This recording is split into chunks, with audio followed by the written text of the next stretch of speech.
Dice la Biblia que donde no hay visión, ¿qué pasa? El pueblo se pierde, el pueblo perece, el pueblo se desenfrena. De acuerdo a la versión que leas, ese es el resultado, donde no hay visión. Entonces, la visión es algo importante. ¿Qué es la visión? En primer lugar, es el poder de ver. ¿Me ven? Ustedes son poderosos en visión. Pueden verme. Pero la visión también es el poder de imaginar algo. La imaginación es algo que Dios nos ha dado. A veces le decimos a los niños, deja de estar imaginándote cosas, deja de crear castillos en el aire, deja de pensar boberías y cosas por el estilo. Y tratamos de matar una de las cualidades que Dios le ha dado al hombre más fuertes. La imaginación es importante en el uso de la fe. Si no fuera por la imaginación, no sé sobre qué estaríamos sentados. ¿Alguien algún día pensó en una silla? Pero pastor, las sillas han existido a través de la historia, sí, pero alguien la tuvo que inventar, alguien la tuvo que imaginar y alguien la tuvo que hacer. Que las han modernizado, que ahora son de metal, que antes eran de madera, qué sé yo. Que comenzando siendo bancos, lo que sea. Pero alguien tuvo que pensar, ¿cómo puedo hacer esto? ¿Cómo puedo mejorar la forma como nos reunimos? Recuerden que normalmente los judíos y la gente de Oriente se sentaban en el suelo. Cuando estuvimos en Corea con mi esposa, perdón, estuve yo solo en Corea. Con ella me fui a Las Vegas. Cuando estuve en Corea, fui al departamento de un hermano del Ministerio de Misiones, y era un departamento, digamos, de clase media promedio, y era muy chico, muy pequeño. Tú entrabas, había una salita, la cocina ahí mismo, que tenía al costado una lavadora con su secadora. A la derecha había un cuarto grande sin muebles y habían unos closets que abrían y sacaban unos petates y con su y ahí se acostaban a dormir. O si no, ponían una cosa en el centro, una mesa muy bajita en el centro y se sentaban en el suelo para comer. Y eso era lo que normalmente la gente hacía. Ahora, ese misionero tenía un cuarto más donde había puesto una cama, como las nuestras, porque como él paraba viajando, se había acostumbrado a dormir en cama en los hoteles, pero no era lo usual para la gente. Entonces a alguien se le tuvo que ocurrir las sillas, las mesas altas, qué sé yo, tantas cosas, las cucharas, los tenedores. Todas las cosas que nosotros usamos son producto de la imaginación de alguien.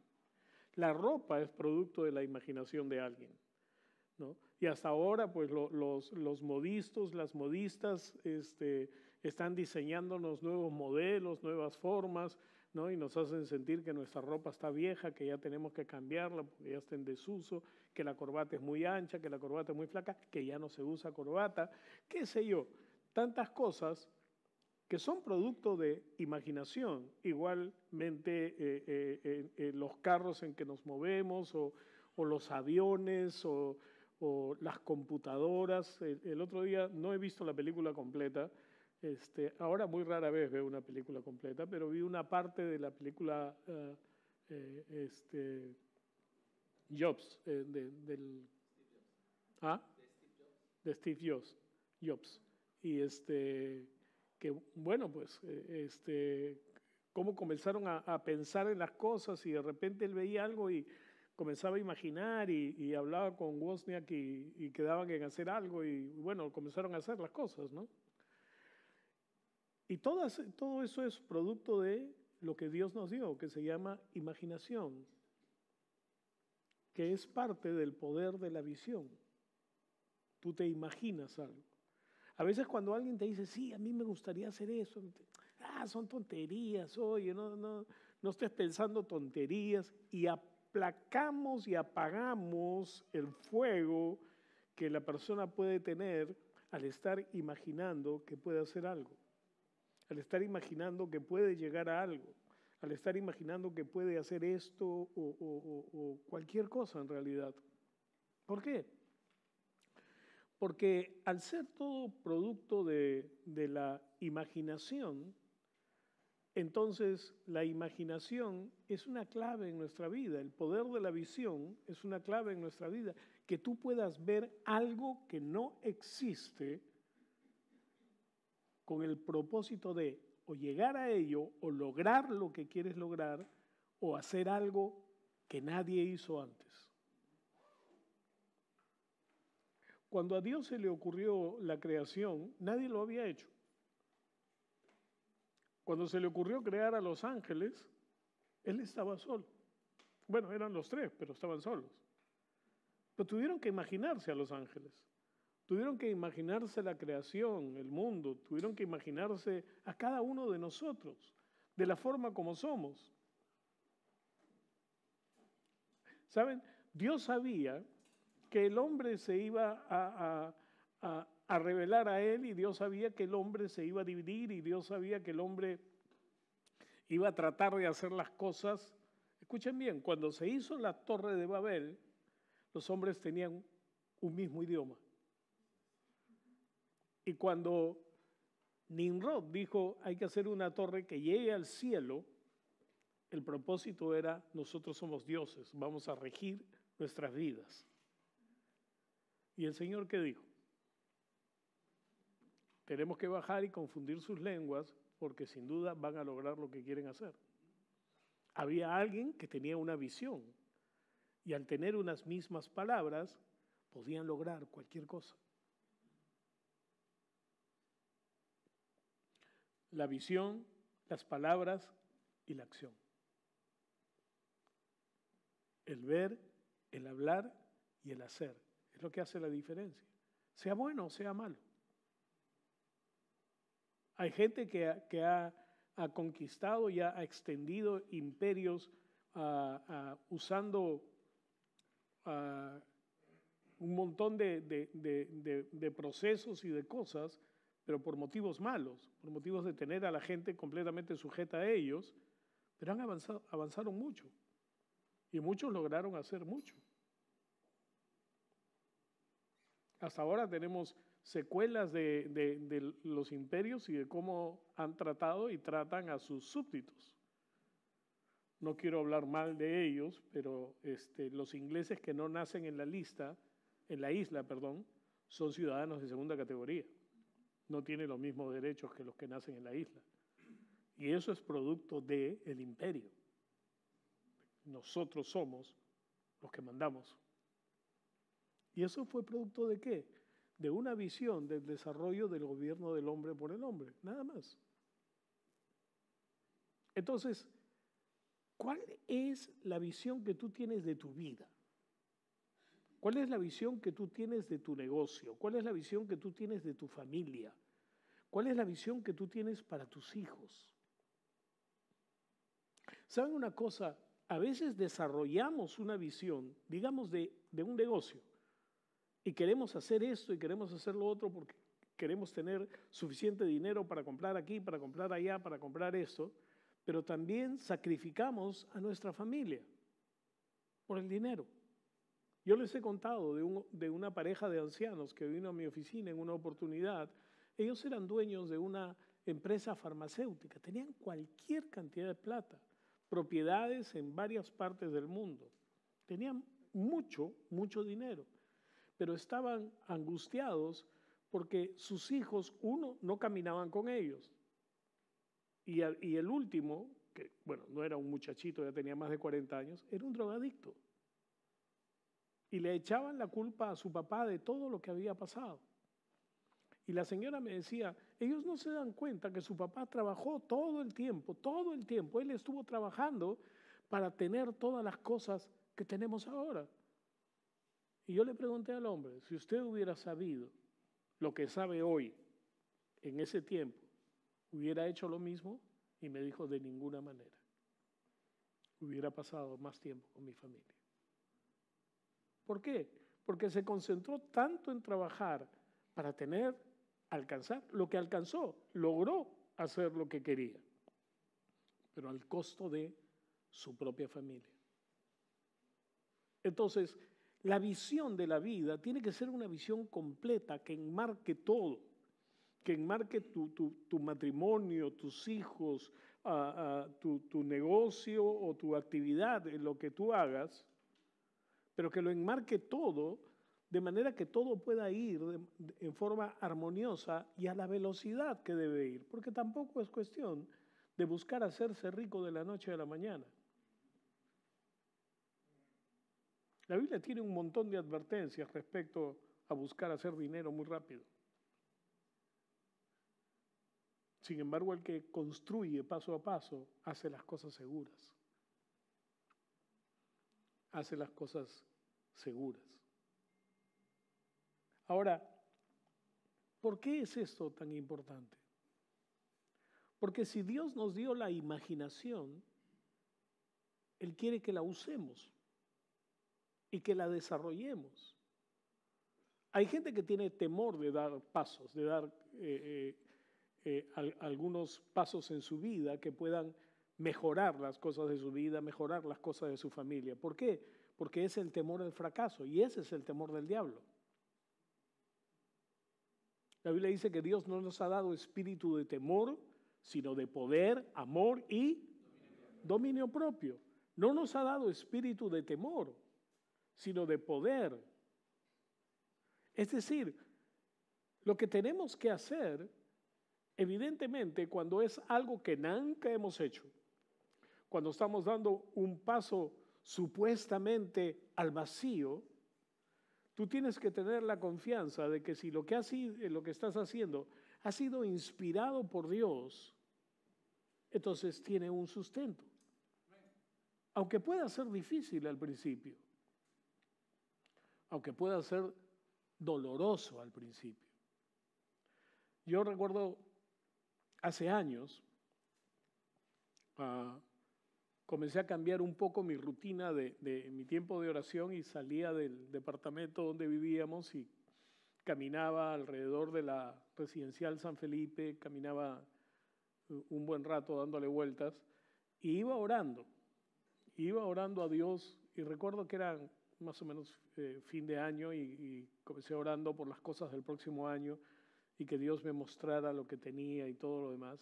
Y Dios comenzó a poner ideas y comenzó a poner ciertas cosas en mi corazón que me hicieron comenzar a frenar.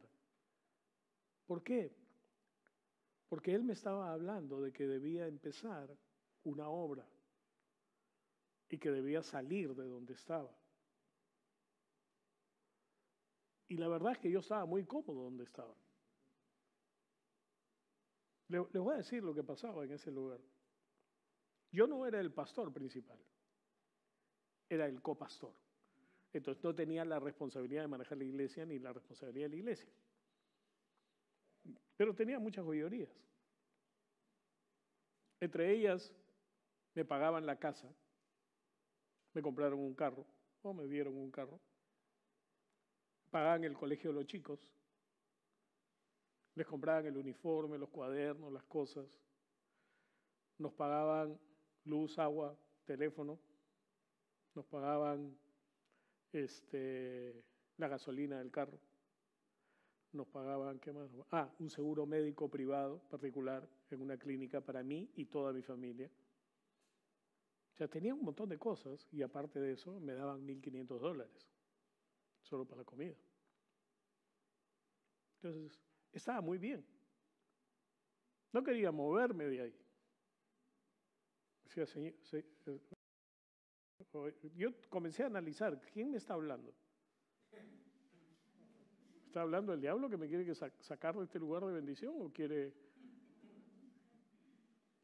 Pero cuando más oraba, más me daba cuenta que era Dios el que lo decía. Y me costó trabajo tomar la decisión. Me costó, cuando yo lo comencé a entender fue ya en enero.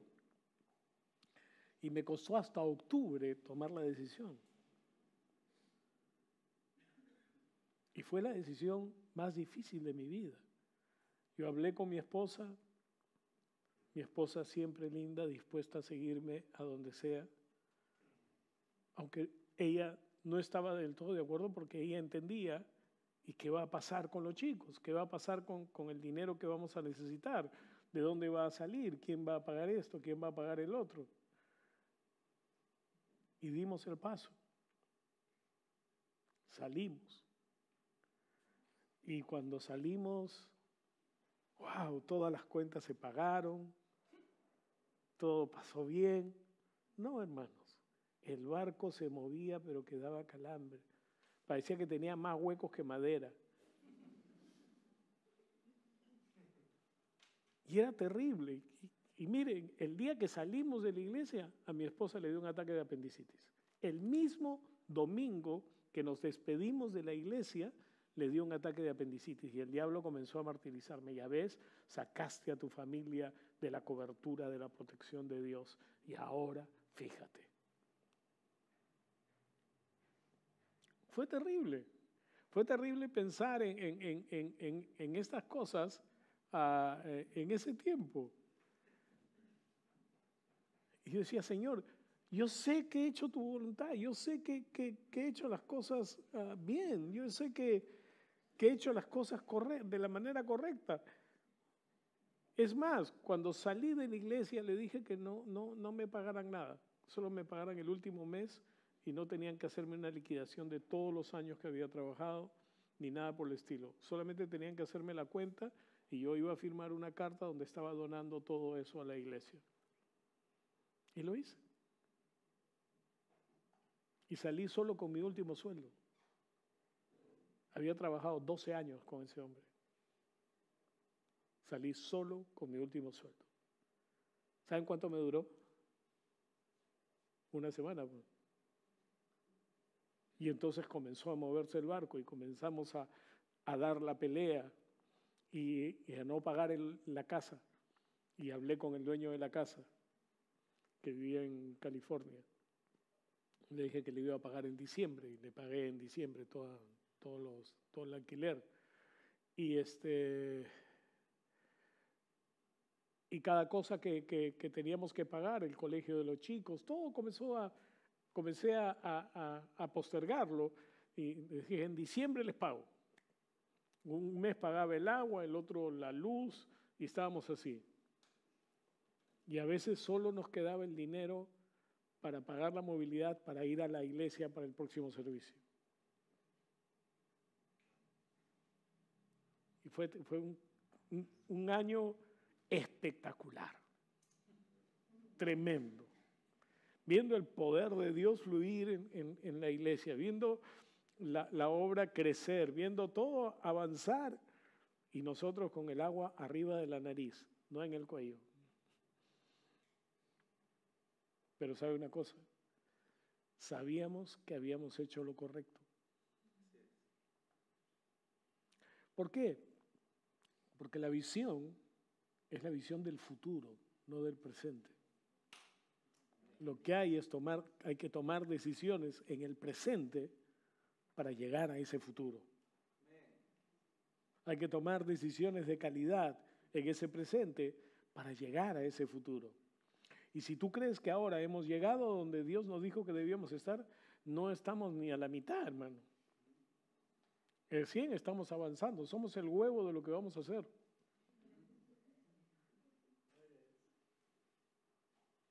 La visión de tu vida es la cosa que te lleva, te guía adelante y te empuja hacia lograr lo que Dios tiene para ti. Y sabe una cosa, no es que aunque cada uno puede tener una visión en particular, porque cada uno tiene dones especiales, personales, que debe desarrollar, porque tienen un propósito con la visión que Dios le da.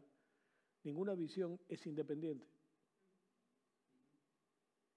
Todos estamos enganchados porque somos un cuerpo. Y yo quería, esa fue la introducción, yo quería que tomáramos Romanos, ya comencé, Romanos el capítulo 4,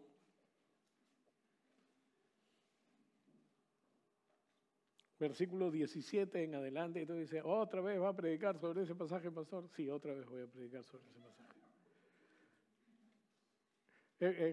Kenneth Hagin cuando decía Marcos 11, 23, decía, otra vez va a predicar de fe. Y cada vez que abría la boca, wow. O sea, yo he gozado tanto las enseñanzas del hermano Copeland estos días. Cada cosa que él decía, yo ya la había escuchado, ya lo sabía. Yo ya se lo he escuchado a él, a otros más y todo eso. Pero la fuerza de la revelación que tiene, ¿no? Es lo que te marca y se queda en tu corazón y te alimenta, pues, porque ¿cuántos han comido frijoles? ¿Han comido una vez frijoles? Han comido varias veces frijoles, a veces 2 días seguidos frijoles, porque quedó el día anterior, ¿cierto? Entonces van a seguir comiendo frijoles. Ok. Romanos 4:17 dice, como está escrito, te he puesto por padre de muchas naciones, delante de Dios en quien tú has creído, que da vida a los muertos y llama las cosas que no son como si fuesen. Y este es el principio de la visión. Dios llama lo que no es para que sea. Él llamó a la luz, luz antes de que hubiera luz. Él dijo, sea la luz. Los ángeles dijeron, ¿qué? ¿Sea la qué? Ellos no conocían la luz. Dios conocía la luz en su interior. Él se la había imaginado.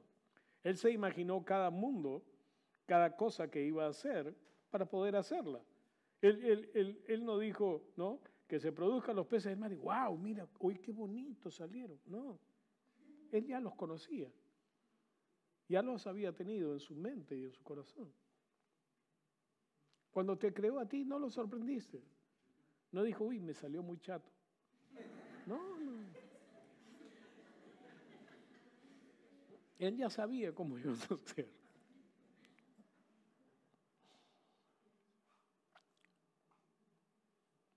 Dice el verso 18, que él le creyó al Dios que llama las cosas que no son como si fueran, y dice, y sin tener esperanza, él creyó en la esperanza de que llegaría a ser padre de muchas naciones, como está escrito, así será tu descendencia. Cuando él recibió esta palabra de Dios, no solamente no tenía hijos, sino que tenía 90 años. Su esposa había sido estéril toda su vida y ya le había cesado la costumbre de las mujeres, para usar términos bíblicos. Ya no. Dice, y sin debilitarse en la fe, ¿sabes qué tiene que ver la fe acá? Es que él le creyó a Dios, pues. Él escuchó lo que Dios dijo y le creyó. Voy a ser padre de muchas naciones. Es más, se cambió el nombre. Dios le cambió el nombre de Abraham, el jefe máximo, jefe supremo, a Abraham, padre de multitudes. Y él comenzó a llamarse así cuando no tenía ningún hijo. Saludaba a la gente y le decía, yo soy padre de multitudes, yo soy Abraham. Y la gente decía, ¿y dónde están tus hijos? Y él miraba al cielo y decía, ahí están, en las estrellas o en la arena. Cuando él miraba al piso, él veía en la arena sus hijos. Cuando miraba al cielo, veía las estrellas, veía sus hijos. Desarrolló su imaginación. Fue viéndolos, fue viendo lo que Dios le había dicho, serás padre de naciones. Y sin debilitarse en su fe, aunque contempló su cuerpo muerto, el cual era de 100 años, y la matriz muerta de Sara, no dudó de la promesa de Dios como un incrédulo, sino que se fortaleció en fe, dando gloria a Dios. El creer y el hablar son claves. El creer y el hablar son claves. Porque cuando tú crees, tú estás usando tu imaginación también. No puedes creer sin imaginarte las cosas, ¿sabes una cosa? No puedes creer sin usar tu mente y tu corazón. O sea, no hay tal cosa como yo creo en mi corazón, pero mi mente lo niega. No, no funciona. Si crees en tu corazón, tu mente va a estar alineada a tu corazón. Cuando hay dudas en tu mente, quiere decir que hay dudas en tu corazón. Y entonces, ¿qué es lo que ocurre? Que él le creyó a Dios. Antes en Romanos 4 dice que él le creyó a Dios y le fue contado por justicia. Él fue justificado por creerle a Dios. Él estaba plenamente convencido, como dice después, dice convencido que lo que Dios le había prometido podía cumplirlo. O sea, si Dios me ha dicho que voy a tener un hijo y que voy a ser padre de naciones, entonces Dios lo va a hacer, pues. Hay dos cosas acá. Uno, su vida estaba segura hasta tener un hijo. Y la vida de su hijo estaba segura hasta que él tuviera descendencia. Y es por eso que tú puedes caminar en la promesa de Dios. Cuando después de unos años que nació Isaac, Dios le dijo, quiero que me ofrezcas a Isaac el sacrificio. Quiero que lo lleves a un lugar que te voy a mostrar y me lo ofrezcas en sacrificio. Se levantó temprano, preparó el asno, las cosas que necesitaba para el sacrificio, despertó a 2 de sus siervos, despertó a Isaac y se fueron para hacer el sacrificio. Caminaron 3 días. Yo recuerdo un hombre que cuando predicó sobre esto y decía, ¿se imaginan 3 días este hombre anciano pensando que tenía que matar a su hijo y todo lo demás? Y en la palabra de Dios, en el libro de Hebreos, dice qué es lo que pensaba Abraham. En Hebreos 11, déjenme ubicarlo porque no lo tenía pensado hablar esto. Dice en el verso 17, por fe Abraham ofreció a Isaac en su prueba, a su unigénito, lo ofreció sobre el altar que él había recibido, al que había recibido por la promesa, porque se le dijo, en Isaac te será llamada descendencia. Y él pensó para sí mismo, esto es lo que él pensó estos días, que Dios era poderoso aún para levantarlo de los muertos, por lo cual, hablando figuradamente, recibió de nuevo a Isaac. Es decir, él dijo, ¿tú quieres que te lo ofrezca el sacrificio en holocausto? ¿Sabes qué significa holocausto? No solo que lo iba a matar, sino que lo iba a quemar. El holocausto era una ofrenda quemada. Preparó puso la leña, puso el fuego y iba a poner encima a Isaac. Tenía que ponerlo, degollarlo y luego prender la leña y quemarlo completamente. Él estaba listo para hacerlo, porque él estaba pensando, bueno, si tú quieres que yo sacrifique a Isaac, yo lo sacrifico, pero para cumplir tu palabra, que en Isaac me será llamada descendencia, lo vas a tener que resucitar. Así que yo lo hago, porque sé que tú no mientes. ¿Me están escuchando? Son palabras mayores, hermano.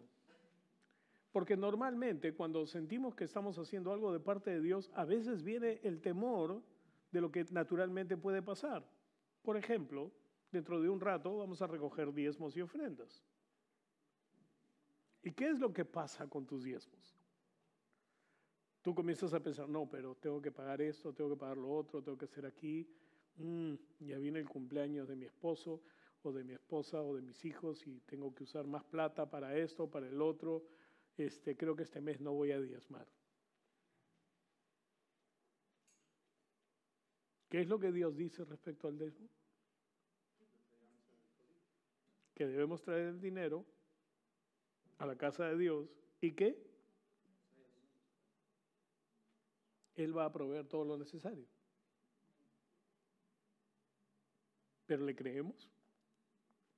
Sinceramente, ¿le creemos?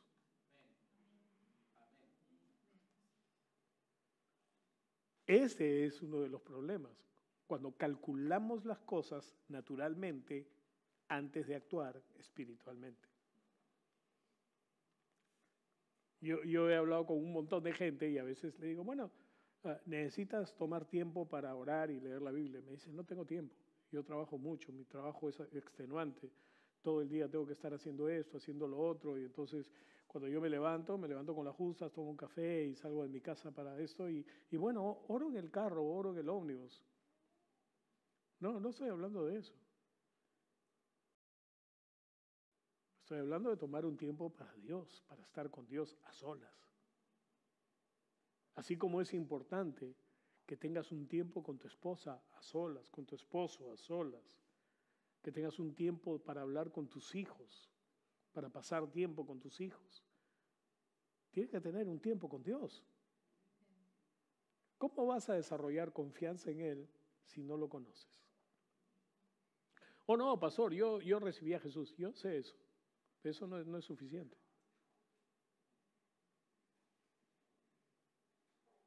Tú puedes conocer a un montón de gente, pero no saber cómo son. A menos que comiences a pasar tiempo con ellos y tengas intimidad con ellos. Lo que Abraham tenía era tiempos con Dios. Cuando él llegaba a un sitio, armaba un altar, presentaba un sacrificio y hablaba con Dios.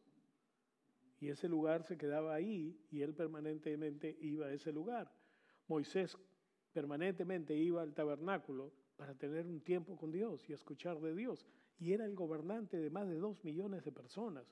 Sí que tenía cosas que hacer, sí que tenía problemas que enfrentar, sí que tenía situaciones que arreglar. Pero él sabía que su dependencia de Dios era la clave para poder hacerlo bien. Abraham lo entendió. Por eso es que dice que no se debilitó en la fe, sino que comenzó a darle gracias a Dios. Es decir, usó el tiempo para desarrollar en él la visión de lo que Dios le había dicho. Te daré multitudes de naciones, de ti saldrán. Por eso es que cuando tuvo a Isaac, que es el hijo de la promesa, ¿saben? Isaac no fue engendrado por el Espíritu Santo. O sea, este viejito que ya estaba casi como muerto y su esposa, que había sido estéril toda su vida, decidieron tener una noche de pasión y amor. La verdad es que no entiendo cómo lo hice. O sea, discúlpenme, voy a tratar de centrar mi pensamiento. No entiendo cómo lo decidieron, pero la verdad es que lo decidieron creyendo en Dios, porque sabían que no podían tener ningún hijo si no hacían algo.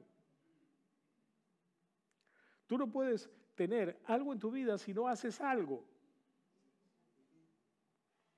Si Dios pone en tu corazón que hagas algunas cosas, bueno, necesitas prepararte para hacer algo.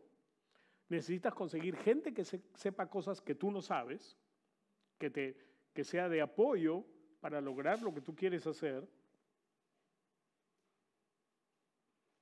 Necesitamos desarrollarnos, o sea, estudiando, capacitándonos. Como decía el hermano Copland, entrenándonos, una y otra vez, entrenándonos en la palabra, entrenándonos en creerle a Dios, pero entrenándonos haciendo las cosas. ¿Por qué creen que Jesús se quedó 3 años con sus discípulos? ¿Porque no tenía nada que hacer hasta ir a la cruz? Pero tengo que llenar los espacios, o sea, algo tengo que hacer, ¿no? Voy a juntar a unos patas, ahí voy a caminar con ellos. No fue así. Él los estaba entrenando, les estaba enseñando. Él les dijo, para que, como yo he hecho, ustedes también hagan. Les mostró cómo se hacía y por qué se hacía. Las epístolas están llenas de la revelación que Jesús le dio a los discípulos. Pedro habla acerca del amor y Pedro habla acerca de cómo debemos de tratarnos y cosas por el estilo. ¿Por qué? Lo aprendió de Jesús, pues.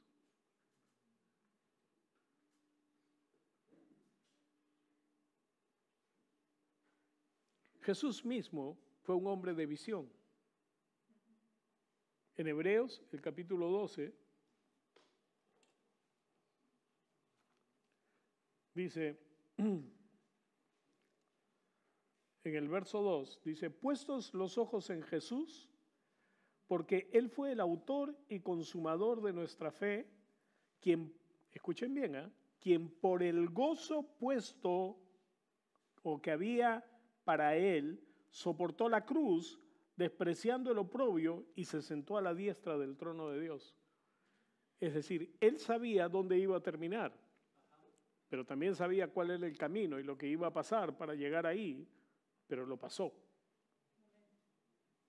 No buscó disculparse, no buscó evitarlo, Él lo pasó. Y si tú piensas que la bendición de Dios es una bendición que te cae sin trabajo, que te cae sin poner en marcha las cosas que Dios ha puesto en tu corazón para que hagas, te equivocas.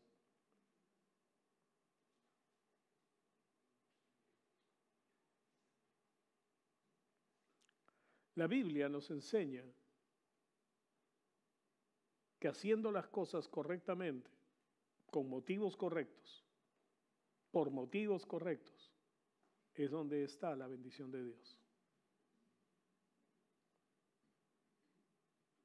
No podemos pensar que, bueno, soy un hijo de Dios, así que Dios me va a bendecir de todas maneras. Esa cosa que mucha gente enseña, como si eso fuera gracia, es completamente equivocado. La gracia es el favor que Dios nos da. Gracia es todo lo que Dios hace por nosotros. Pero la forma de recibir la gracia de Dios es creyéndole, es viviendo con Él, es viviendo para Él, es caminando en la palabra, porque es la palabra de su gracia. Si tú no caminas en su palabra, no hay gracia para ti. Mejor dicho, hay gracia para ti que tú no usas. Hay gracia para ti que no te llega. Hay gracia para ti que no está funcionando para ti. ¿Por qué hay gente que se va al infierno cuando la gracia de Dios nos ha provisto la salvación? Porque no toman la gracia. No toman por la fe. No creen en lo que Jesucristo hizo por nosotros. Los abuelitos lindos, maravillosos, buena gente y todo lo demás, si no hacen a Jesús el Señor en su día, se van a ir al infierno igual. No diga eso, pastor, mi abuelito es tan lindo, mi abuelita es una dulzura, ella cocina tan rico, así es. La van a cocinar en el infierno. Perdónenme el francés, pero la verdad es la verdad. Si no hace a Jesús el Señor de su vida, es ahí donde va a terminar. Por eso es que debemos preocuparnos, no de que la gente sea buena, bonachona, amorosa, ¿no? O sea, que te aplaste los cachetes y todo lo demás. No, tenemos que preocuparnos de que reciban a Jesús. Esa es la visión de la iglesia. ¿Qué fue lo que Jesús le dijo a ellos? Le dijo, id y predicad el evangelio, haced discípulos a todas las naciones, bautizándolos en el nombre del Padre, del Hijo y del Espíritu Santo. No les dijo, enséñenles a ser exitosos, enséñenles a ser caballeros, enséñenles a ser buenas amas de casa, no. Él dijo, vayan y hagan discípulos. Enséñenles lo que yo les he enseñado. ¿Por qué? Porque de esa manera tú te desarrollas de la forma como Dios quiere que te desarrolles, sabiendo lo que Dios quiere de ti.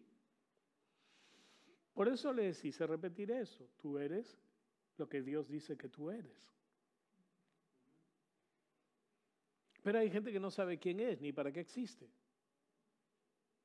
Hay gente que se deprime tanto cuando, digamos que le dicen de un trabajo, bueno, ya no te necesitamos más. Y se deprime que dicen, ¿y ahora cómo voy a vivir? Y algunos tontos dicen, ahora tengo que vivir por fe. No pudiste vivir por fe con tu trabajo, vas a vivir por fe sin tu trabajo. No hay forma. La visión que Dios te da, la visión acerca de ti, la visión acerca de tu familia, la visión acerca de tu trabajo, la visión acerca de tu iglesia, la visión de tu iglesia, son cosas que Dios te da para que tú comiences a mirar hacia adelante y camines hacia ello. Para que no te distraigas, para que no estés usando tus energías, talentos y dinero en cosas que no te traen nada.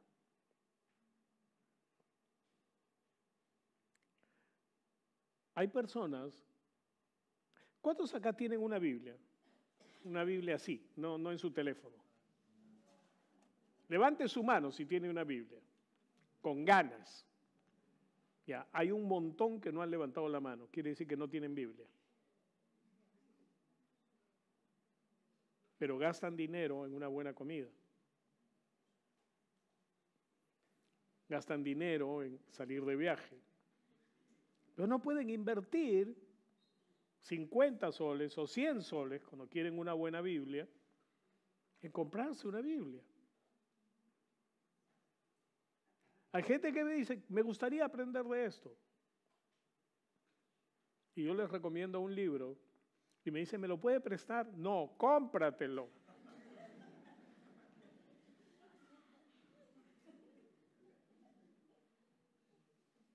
Hay un consejo que yo no he seguido mucho, pero me lo dieron de niño. Nunca prestes un libro. Habían 3 cosas que no se debían dar. No debía prestar un libro, ni a mi mujer, ni qué era más. Bueno. Eso me dijeron, pues amor, yo no tengo la culpa. Pero el asunto está en que si la persona realmente tiene interés, va a invertir. Porque cuando tú quieres desarrollar una visión, tú tienes que invertir. A mí me gustan los posts de Mariela, no entiendo muchas de las cosas que pone, ¿no? Ni voy a ir a los seminarios, ni a las cosas que ella publica. Pero ella siempre está hablando de conferencias y cosas que son para ellos, pues para los dentistas, ¿no? Y todo. Y ella está yendo a esos sitios, se va al Brasil, se va acá, se va allá. Ahora ya estás dando conferencias tú misma. ¿No es cierto? Se ha desarrollado. ¿Por qué? Porque ella tiene una visión de su vida. A ella le encanta ser dentista. ¿Sí o no? A todos los tiene con la boca abierta con eso.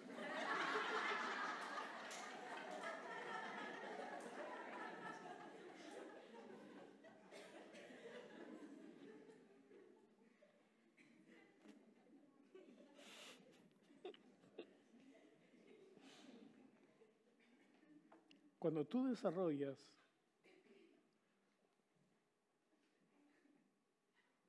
lo que Dios ha diseñado en ti, no solo estás desarrollando la visión de Dios, sino estás desarrollando la visión que Dios te dio. Para mí no hay cosa más maravillosa que predicar la palabra. A mí me quisiera apurar los días para que llegue el domingo, llegue los días que tengo que predicar. Porque es algo que está en mí. Amo ver sus caras.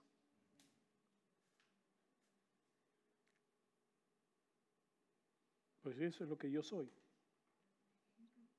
¿Qué es lo que eres tú? Porque si tú trabajas en un lugar donde estás harto del lugar, bueno, es hora que te pongas a orar y comiences a buscar tu rumbo, pues.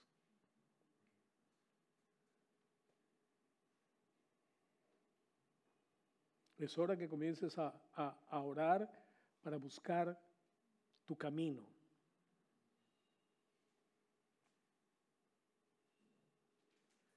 Yo me acuerdo cuando la conocí a Paola. Paola trabajaba en un hotel. ¿El hotel cómo se llama? El Polo, por la Embajada de Estados Unidos. Y yo he trabajado en hotel y sé cómo es que funcionan las cosas y todo lo demás, ¿no? Y con la cara que venía a la iglesia, yo dije, o esta se divorcia de Carlos, o no sé qué va a pasar con ella, porque... Pero ahí está, nuestro ministro de matrimonios, Carlos y Paola. Cuando vino Mayra, venía con sus notas de trabajar en teatro, de artista, de bailar y toda la cosa. Y yo he aprendido a no mirar a la gente por lo que me muestra, sino a buscar verla por lo que Dios ve y dice, ¿qué ves en ella? ¿Qué ves en esta persona? Porque no es lo que dice que es. No está haciendo lo que debería hacer. David, su tío venía a la iglesia y él no quería venir. Su tío salía a correr con él, jugaba con él, todo, pero él no quería nada. Hasta que un día vino. Se quedó él y el tío se fue.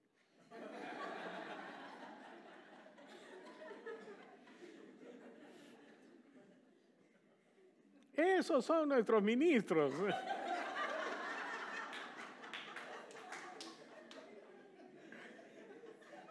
Desarrollando la visión de Dios en sus vidas.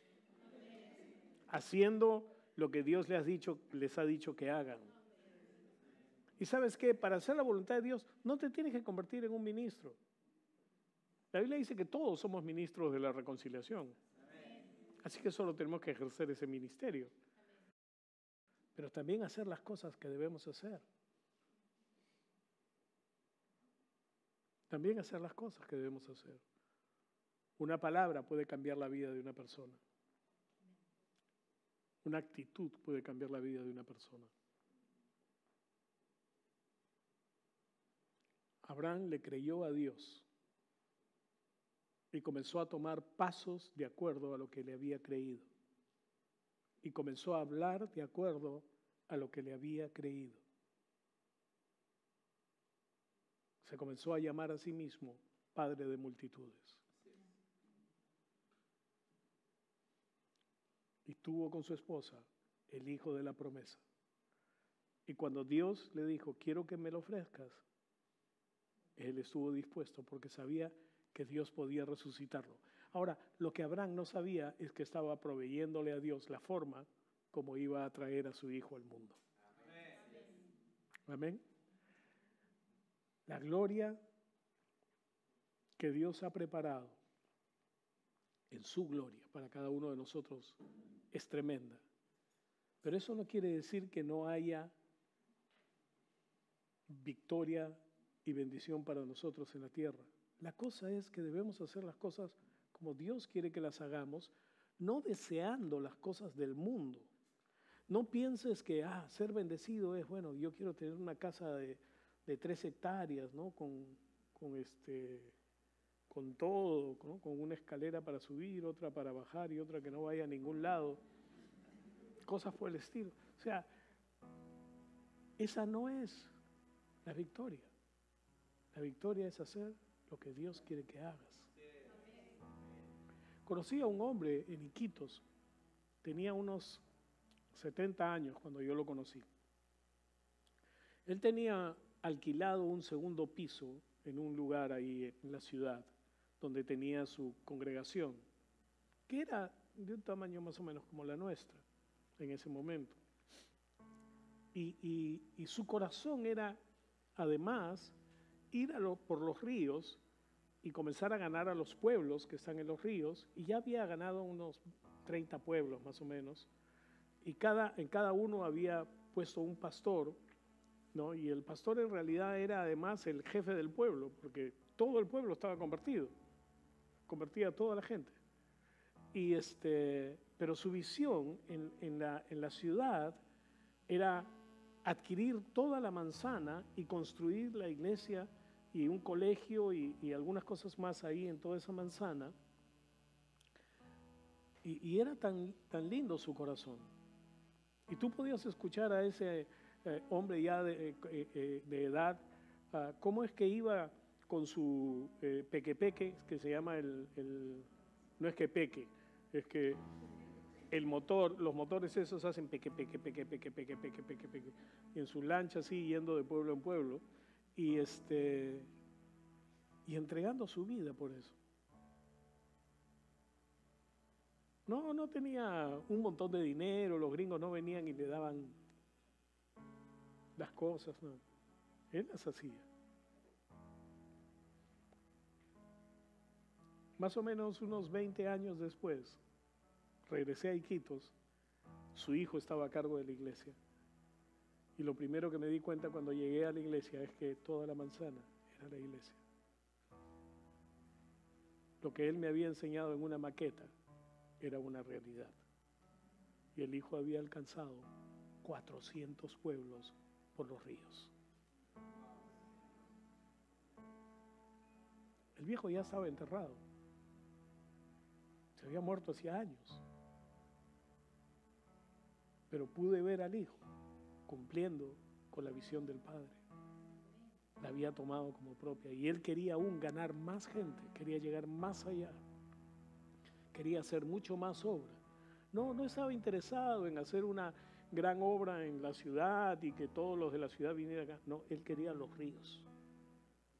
Dios le da una visión a cada uno. Y no puedes pensar que alguien es exitoso porque tiene de repente algunos miles en una ciudad, pero es incapaz de ir a esos ríos. Está bien, si está haciendo lo que Dios le ha dicho que haga, que lo haga. Pero nunca deben despreciar a los demás. No desprecies ni siquiera a un vendedor ambulante, porque se puede convertir en un señor Colgate. La visión de Dios que está en cada uno se puede desarrollar a límites inimaginables. Pero nunca debes pensar de que la visión muere contigo.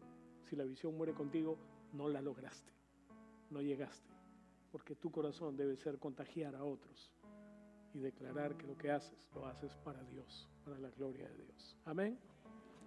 Padre, te damos gracias en el nombre de Jesús de Nazaret por tu amor y tu bondad, Señor. Te doy gracias por tu cuidado. Te doy gracias por lo que pones en el corazón de cada uno de nosotros, Señor, para hacerlo. Te doy gracias, Señor, en el nombre de Jesús de Nazaret. Aleluya. Amén.